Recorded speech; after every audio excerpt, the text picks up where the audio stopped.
Good Monday morning, everyone, and welcome into today's daily Bible reading for January the 9th. Today we are reading together in Genesis chapter 12, which begins the main portion of the Abraham narrative within the book of Genesis. Thanks so much for tuning in today. Hope that your Monday is going well so far. Let me go and get the text of Genesis 12 up on the screen, and we will get to reading together this morning here in Genesis chapter 12. Again, we're introduced yesterday in chapter 11 to God giving away the nations, disinheriting the world, and then choosing for himself one family out of the world to be his family, and that would be the family of Abraham. Remember, Abraham is the son of Terah, and he has a wife named Sarai. And what is noted to us within this text is the fact that Sarai does not have any children. And of course, during this time, that would have been a very shameful reality for the family, and it would basically be a hopeless future. The outlook would be very bleak for Abraham, with his wife not having any children, even up to this point where they would have already been decent in their age, somewhere around 60, 65, I think, is the time frame that we're looking at here within their particular lives. As we look at this text, we're going to see the call of God to Abraham. We're going to see the initial movement of Abraham toward the promised land, but then we're going to see him very quickly take off down south to Egypt, which is going to be a recurring theme for the patriarchs and just for the family of Abraham in general, even going all the way to Jesus and his family fleeing to Egypt later on. So let's read this text together. We'll make a few comments and lay some good groundwork for our read and consideration of the narrative of Abraham. Here in Genesis chapter 12 and verse number 1. Genesis 12, verse number 1, the Lord said to Abraham, "Go from your land, your relatives, and your father's house to the land that I will show you. I will make you into a great nation. I will bless you. I will make your name great, and you will be a blessing. I will bless those who bless you. I will curse anyone who treats you with contempt, and all the peoples on earth will be blessed through you." So Abraham went as the Lord had told him, and Lot went with him. Abram was 75 years old when he left Haran. There we go. I knew there's a time frame around here. Around 75 years old for Abraham. I believe Sarah would be around 65 then at this time. Verse 5, he took his wife Sarai, his nephew Lot. Remember, Lot's father, I believe, had died previously. And all the possessions they had accumulated and the people they had acquired in Haran. And they set out for the land of Canaan. When they came to the land of Canaan, Abram passed through the land to the side of Shechem at the oak of Moreh. At that time, the Canaanites were in the land. Of course, we're referring here to the descendants of Ham. The Lord appeared to Abram and said, "To your offspring, I will give this land." So he built an altar to the Lord there, to the Lord who had appeared to him. So he built an altar there, to the Lord, to Yahweh, who had appeared to him. From there, he moved on to the hill country east of Bethel and pitched his tent with Bethel on the west and Ai on the east. He built an altar to Yahweh there, and he called on the name of Yahweh. Then Abram journeyed by stages to the Negev. There was a famine in the land, so Abram went down to Egypt to stay there for a while, because the famine in the land was severe. When he was about to enter Egypt, he said to his wife Sarai, "Look, I know what a beautiful woman you are. When the Egyptians see you, they will say, 'This is his wife,' and they will kill me, but let you live. Please say you're my sister, so it will go well with me, so it will go well for me because of you, and my life will be spared on your account." When Abram entered Egypt, the Egyptians saw, that the woman was very beautiful. Pharaoh's officials saw her and praised her to Pharaoh, so that the woman was taken to Pharaoh's household. Verse number 16, he treated Abram well because of her, and Abram acquired flocks and herds, male and female donkeys, male and female slaves, and camels. But the Lord struck Pharaoh and his household with severe plagues because of Abram's wife Sarai. So Pharaoh sent for Abram and said, "What have you done to me? Why didn't you tell me she was your wife? Why did you say she's my sister?" So that I took her as my wife. Now, here is your wife. Take her and go. Then Pharaoh gave his men orders about him, and they sent him away with his wife and all he had. And that is Genesis chapter 12. This is again a pivotal chapter within the book of Genesis. It is the first chapter of really this second section of the writing. Again, the first 11 chapters really setting the scene for the introduction of this one special family that God has taken a special interest in, that he has chosen as his special family, as his special people, and in establishing this covenant with the family of Abraham, he tells them to go from your lands, your relatives, your father's house, to the land I will show you. There's a great quote in Nathan Ward's writing on Genesis. It really says, I think says well, why this was so important, why it was important for Abram to leave Haran, to leave his family. And it ties in really well with our journey of faith and what we have to do as well. He says, all through our earthly lives, this is Nathan Ward on page 135 of his book, The Growth of the Seed. He's all through our earthly lives, God, through his gospel message, calls us to venture from the land of our birth to a land to be revealed. Our start, like Abram's, involves sacrificial separation. We too must leave the land of our birth with its contaminating idols and be separated to God. And while it does not always mean physical separation from country and relatives, it does mean spiritual separation from anything that would supplant God as the center of our love and service. So here is God calling to Abraham and saying, I'm calling you to be my special individual, my special covenant partner, but you got to leave and go to where I'm telling you to go. And of course, this constitutes the nation, or excuse me, the land promise that he would give him the land of Canaan. Secondly, in verse number 2, the great nation promise that he would have a great family and a large number of descendants. And then specifically through one of those descendants, all the people of the earth will be blessed. So already, remember, we have in chapter 11, God divorcing himself from the nations, from all the people of the earth, except this one family.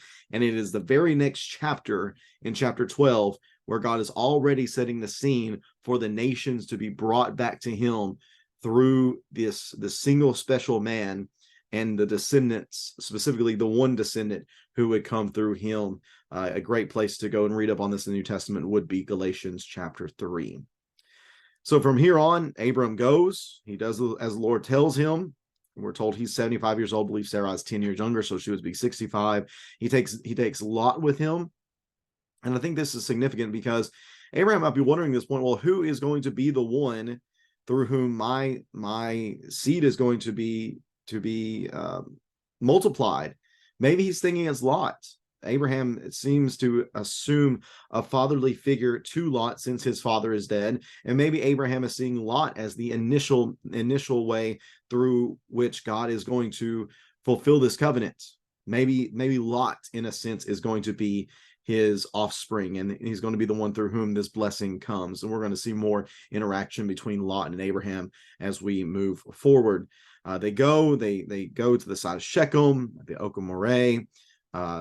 There's another discussion here between God and Abram that the covenant is reestablished, or is reaffirmed. I will give you this land.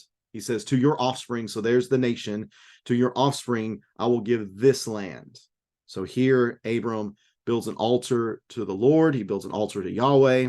And then later on, as they continue on, he builds another altar here east of Bethel, with Bethel on the west and Ai on the east. He builds an altar here in verse number 8, and he called on the name of the Lord. He worshiped God. He dedicated himself to the Lord. Again, that's something that we've seen previously in the line of Seth that is mentioned in Genesis chapter 4. Well, they get there. It seems that they get about to this promised land. And yet, unfortunately, at this moment, we see that there is going to be a there's going to be trouble. And the trouble is the fact that there is a famine within the land. So how quickly it is, very, very quickly, that that Abraham abandons the promise of God. He kind of gives up on it. You know, God has made this promise of this is going to be your land. There's going to be descendants that come in this land. There's going to be a great blessing that comes through you and your descendants. And Abraham seems to be ready to go. Yes, I believe this. I affirm this. And yet, as soon as there's a famine, Abraham skedaddles to Egypt, because Egypt, of course, was the breadbasket of this area of the world at that time, being so fertile and rich with plentiful water and such. So they go ahead very, very quickly and head down to Egypt. And it very much does foreshadow the Exodus. Again, with the Exodus, there's a famine. Joseph's family goes down to Exodus, goes down to Egypt, and then they eventually leave after their severe plagues that come upon Egypt. Very much, this is a very small example of the foreshadowing of that great event that's going to come later on in our read in the book of Exodus. Anyways, what we have here is deception on the part of Abraham. Again, he leaves the place that God tells him to go. He also does not seem to trust in the Lord's provision. Therefore, he tells a half-truth. He tells them to tell them you're my sister, which is true.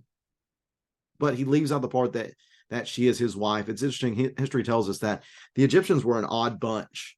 You know, they would not take another man's wife for themselves, but they would kill you in order to make sure she no longer has a husband. So historically, this seems to shake out, that the fear of Abraham does seem to be a reality. Yet again, he does so, he deceives with the motive, or he tells his half-truth with the motive of deceiving.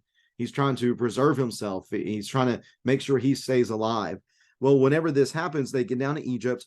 They do notice that she is very beautiful. They do notice that Sarah is very pretty. And it's not just that any random Egyptian notices this, but it's Pharaoh. Pharaoh notices the beauty of Sarai, so much that it says that she was taken to Pharaoh's household. I believe, can somewhat confidently assume that she becomes a part of Pharaoh's harem. And part of that, I believe, would go to verse number 19, whenever he goes forth and rebukes Abram. He gives a justifiable rebuke, a moral rebuke against Abram, because he's lied. He's lied to them concerning who Sarai is. And in doing so, he says that, you know, I took her as my wife. One of the things I think that, again, is very plausible, if not probable, for us to read into this, is that Abram had put his wife in a position to become an adulterer, to be an adulteress, that she had been taken by Pharaoh. She had been joined to his harem, and more than likely that marriage, in a sense, to be his wife, had been consummated. So Abram's deception, his fear, his lack of confidence in the provision of God led his wife to become the wife of another, and to put her in the position, at the very least, to be put in the position to be an adulteress. Yet here's the Lord taking care of the situation in the fact that he strikes Pharaoh and his household with severe plagues. Some speculate that these would have been sexual in nature. Whatever it was, these were plagues that caused this to be revealed that she was already a married woman. And at the end of this, they are sent away. Pharaoh, again, justifiably upset. He did not know that this was this man's wife. Again, that deception had been successful.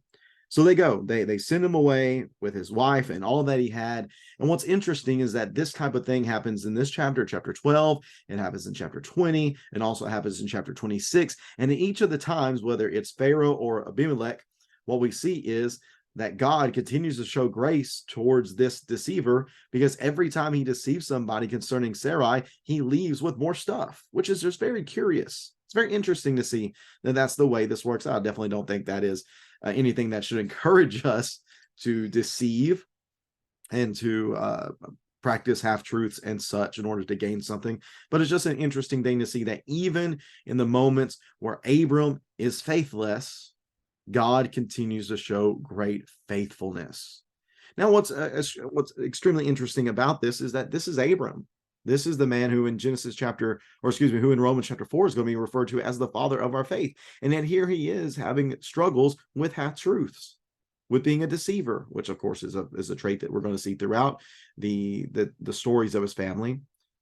But even with him being the father of faith, he has these struggles of deception. But that just shows us that he is not the one. He's not the true example. But the seed who comes through him is going to be the true example. He's going to be the one that we can look to as being the one that is perfect in his faithfulness, perfect in his commitment to his God. So while Abraham is the father of our faith, while he is a great example for us to follow, he is not it. We look for another. And that other is going to come through him, going to be his seed, going to be Jesus, and the example that he sets here in as we continue reading through the scripture, and if we read into the New Testament to consider what is said about Jesus. So here within this text, something to think about that shows us a little bit about ourselves, how fast we are to forget the faithfulness of God and to forget the promises of God and begin to rely upon our own conniving ways in order to work things out. Instead of trusting in God, we're very quick to try to work things out ourselves. Again, that's going to be a problem we're going to see on multiple occasions whenever it comes to Abraham. Instead of trusting in what God is going to do for him, he begins to trust him in himself and try to make things work out his own way. And we're going to see that continues to get him in trouble. And that's going to be something that we can certainly learn from this text. Hope you've enjoyed this reading today. It's been a good one. It's been really setting the scene very well for the story of Abraham that's going to progress from here over the next many chapters, at least through chapter 26, as I mentioned. We'll continue to read over the coming days. I think we have a couple of double up days tomorrow and Wednesday. I believe we'll be in 13 and 14 tomorrow, and then 15 and 16 on Wednesday. And then I think from there on for the next 2 weeks or 3 weeks, something like that, and we're going to have just a single chapter a day. So thanks so much for tuning into this reading. Again, I hope it begins your week out well. Hope you have a great week. We'll look forward to reading again tomorrow. Take care. God bless.